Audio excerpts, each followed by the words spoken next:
아니요. 김영만 의원님. 네. 김광일 대표님 이쪽으로 나와주세요. 제가 지난번 국감에서도 MBK 경영 행태에 대해서 지적을 하고 그때 고려해안이었고 또 사모펀드 먹튀 운영에 있어서도 버스 준공영제 얘기하면서도 문제가 있다라고 얘기를 했는데 그때 제가 금감 원장님께도 순기능을 제외하고 이런 악질적인 이 한마디로 투자 형태에 대해서 좀 대응을 해야 된다라고 얘기를 드렸었습니다. 예, 그때 금감 원장님께서도 대책을 강구하겠다라고 답변을 주셨고요. 그래서 연구용도 발주해 있고 지금 뭐 여러 가지 검토 중에. 예, 이 지금 사모펀드 관련해서 정말 사회적으로 큰 문제인데요. 지금 홈플러스 임직원이 19,500명 수준이고 입점 기업이 8천여 개, 납품업체까지 하면은 경제활동 인구가 대략 한 10만 명 정도로 추산이 됩니다. 혹시 김광일 대표님 홈플러스 회생 이후에 매각하실 겁니까? 아니면 정상 운영하실 겁니까? 저희한테 권리가 없고 회생 계획 법원에 승인받는 거에 따라 되어 있습니다. 일단은 정상 영업, 정상 운영하는데 일단은 예. 그러니까 회생 법원에 있는 건 알고 있고요. 그 이유를 얘기하는 거지 않습니까? 지금으로선 저희가 어떤 계획이 있는 건 아닙니다. 그러니까 매각을 하는 것도 그럼 가능성을 두고 있는 거예요? 그건 뭐 채권자 협의회의 의견이 더 중요하겠죠. 그건요. 근데 저희가 어떤 뭐 회생 이후의 절차를 염두에 두고 준비해서 회생을 신청한 게 아니라요. 네. 부도 날까봐 급히 회생을 신청한 거거든요. 알겠습니다. 아까 다른 의원들께서 다 지적을 해주셨고 신용등급 하향 조정이 됨에 따라서 금융조달 비용이 상승한다고 뭐 예상돼서 기업회생 신청을 좀 했다. 근데 신용등급 하락이 기업어음 발행이나 금융 문제로 이어진다는 결론이 없다는 것까지 다 얘기가 나왔습니다. 일반적으로 우량채로 인정이 되고 이게 기업회생의 주요 원인이 된다라고 주장하기엔 인과관계가 좀 약해요. 근데 이 절차를 한번 살펴보면요. 회생 신청을 보면은 자정이 조금 지나서 0시 3분에 하셨어요. 맞죠? 예, 뭐 그렇습니다. 네. 내용 잘 모르세요? 뭐 그날 뭐 밤 늦게까지 밤을 새워가면서 신청서를 준비하고 준비된 대로 넣었기 때문에 그 시간이 맞을 겁니다. 네, 당일 11시간 만에 개시 결정을 받았어요.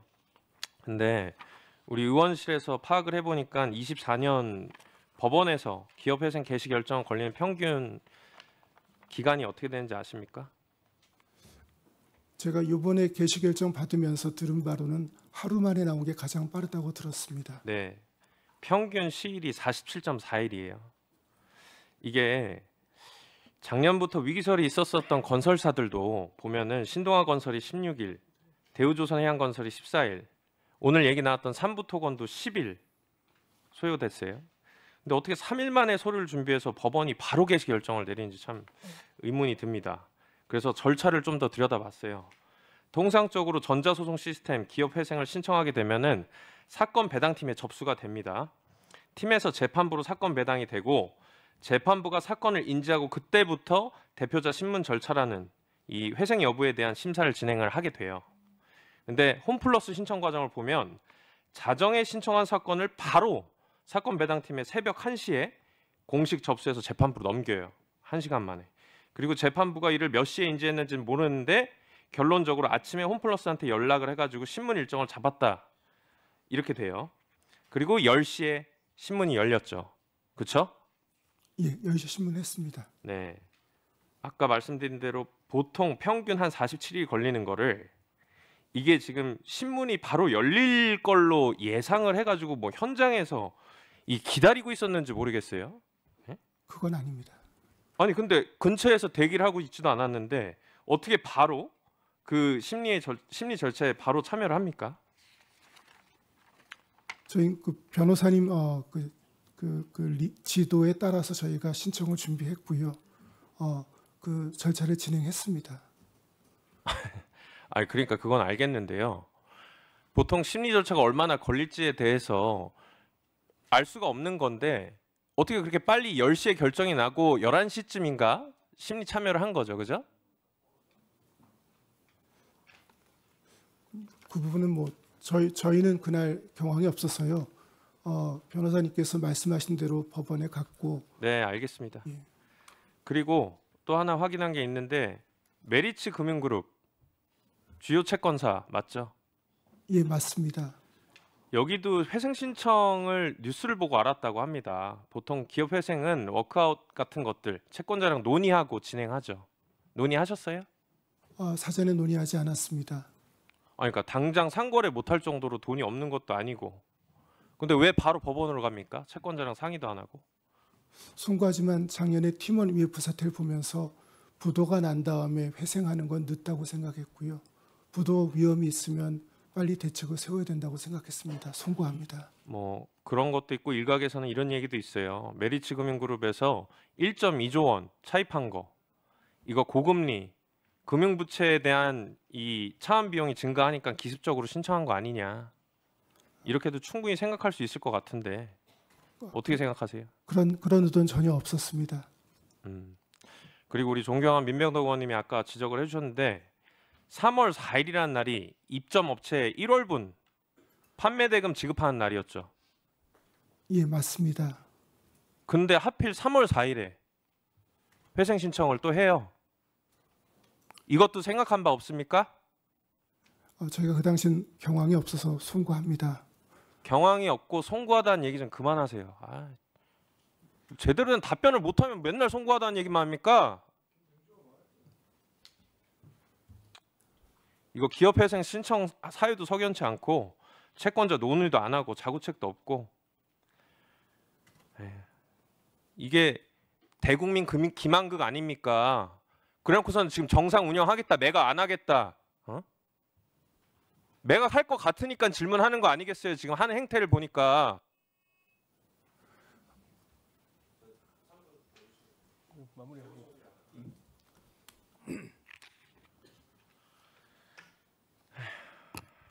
그리고 홈플러스 인수하고 나서 지금까지 몇 개 매장 폐점됐습니까? 16개 매장 폐점했습니다. 10년 동안에. 맞아요. 우리 존경하는 김남근 의원님이 아까 얘기했지만 차입 매수. 그러니까 이게 일반인들한테 비교를 해보면은 이제 부동산에서 얘기하는 레버리지 투자라는 거죠. 그죠? 자기 돈은 안 쓰고 은행비 최대로 끌어다가 이제 부동산 투기 목적으로 하는 거 이거 하지 말라고 정부가 규제하지 않습니까? 그죠? 일반인들. 근데 지금 MBK가 지금 똑같은 거 한 거 아닙니까? 맞죠?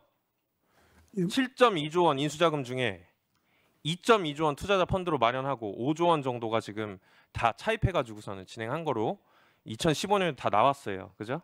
우선주까지 포함하면 3.1조가 저희 지분 투자 금액입니다. 그 얘기가 없다가 이제 와서 얘기하는 거고. 그리고 홈플러스 인수하고 MBK가 홈플러스 인수하고 2016년부터 23년까지 지출된 금융권 이자 비용 얼마예요?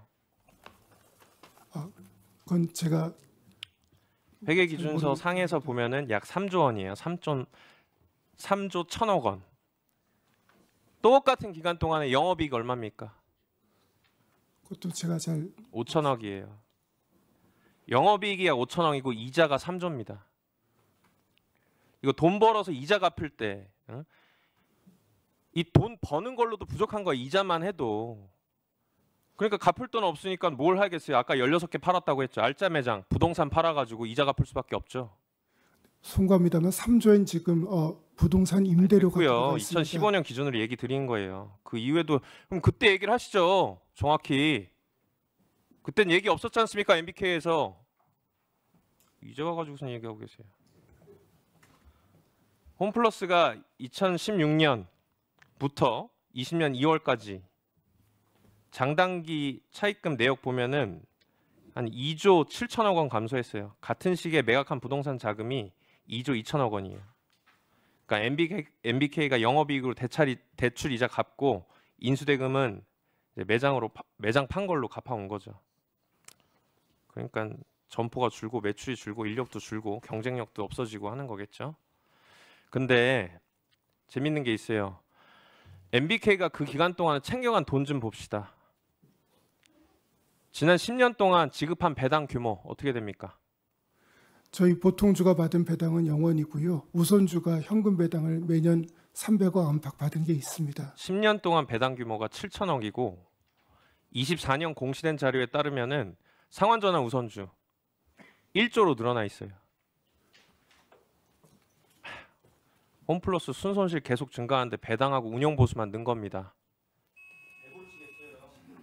저희가 배당 받은 건 없습니다. 그건 수치는 좀 저희가 달리 설명드리겠습니다. 오해가 좀 있으신 것 같습니다. 이런 식으로 MBK가 계속 경영을 해왔는데 이게 MBK 파트너스 문제만 아니라고 봅니다. 금융당국에서도 이런 부분에 대해서 좀 짜임새 있게 내용을 좀 구체적으로 들어가서 제가 김병환 위원장이 얘기하신 것처럼 순기능이 있다는 것도 알죠. 근데 지금 우리가 순기능만 보고 이런